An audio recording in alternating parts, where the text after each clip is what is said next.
Bueno, la suplementación nutricional es una práctica que hoy en día está cobrando bastante valor, pero también tiene que ver con el estilo de vida actual, o sea, porque digamos, es importante que entendamos en qué contextos a veces o de qué nutrientes hay que pensar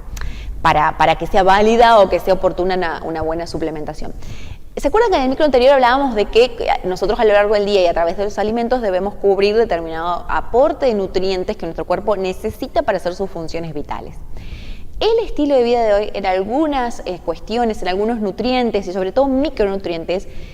es bastante controversial para poder cubrir ese aporte de nutrientes. Por ejemplo, ¿cuál? Bueno, hablemos de, por ejemplo, la vitamina D.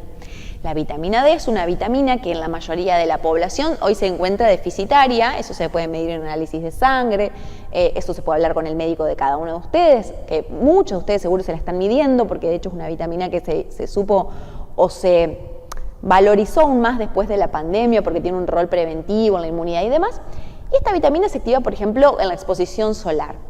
pero en una exposición continua, diaria, en determinada cantidad de tiempo, sin protección solar. Entonces pensemos que esa es una práctica que en la vida de hoy es muy poco frecuente. O sea, la mayoría de las personas nos la pasamos más encerrados en la gran parte del día y por ahí tenemos una exposición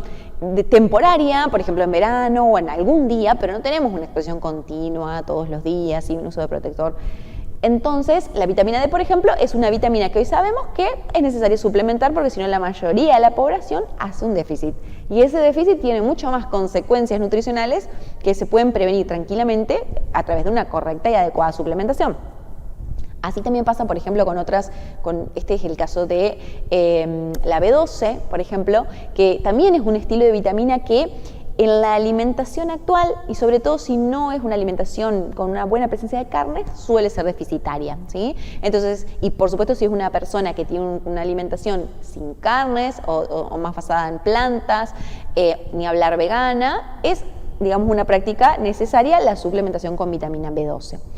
Después hay otras cosas que también nos van a ayudar, como por ejemplo algunos minerales como el magnesio, muchas veces es necesario suplementar con hierro, pero todo esto, digamos, ¿a dónde va? A entender que la suplementación nos ayuda a corregir una carencia que muchas veces nuestro estilo de vida actual genera, pero que siempre el objetivo primordial es que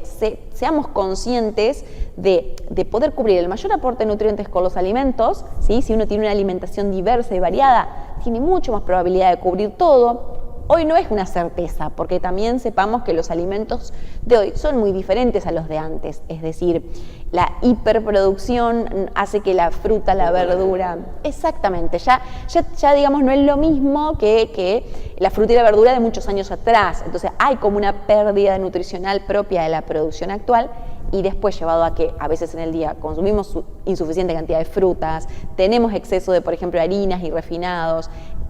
el mate, el café, el té, que compiten con la absorción de algunos nutrientes. Entonces hay todo un escenario que hace que a veces los nutrientes nos falten, pero a no desesperarse, a siempre pensar en mejorar desde nuestro lugar con la alimentación y a charlar con nuestro médico para ver entonces en un análisis cómo está nuestra vitamina D, cómo está, si es necesario ver el perfil de la B12 y en ese caso, por supuesto, son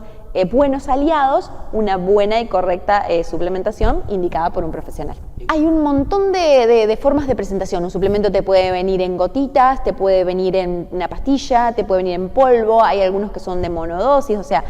por ejemplo la vitamina D, según la graduación, digamos, la concentración de vitamina D, puedes tomarla todos los días, una vez por semana, una vez por mes. Lo mismo el hierro, según si es, digamos, el formato, por ejemplo, más inyectable, si es una dosis más baja va a ser diaria, entonces eso también va a ser evaluado con el profesional a ver cuál es la forma más óptima de suplementación para que sea lo más aprovechado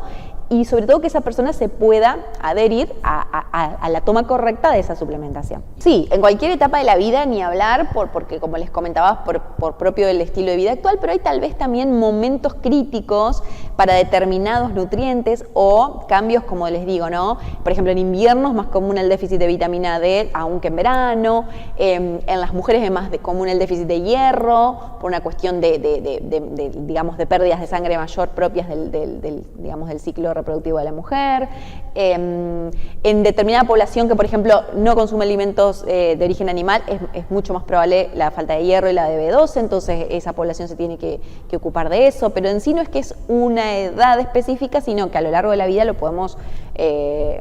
digamos, desarrollar en todo momento, y está bueno que desde chicos tengamos esta información para prevenirla. Ajá, exactamente, esa es otra línea de la suplementación que tiene que ver por ahí con el mayor rendimiento deportivo, o con, por ejemplo, lo más común y lo más frecuente es el uso de proteínas, que siempre mencionamos que son, digamos, nutrientes que uno pudiese cubrir con la alimentación, pero siempre y cuando tenga una conducta alimentaria, pueda tener un aporte de alimentos que aportan proteínas en cada una de las comidas.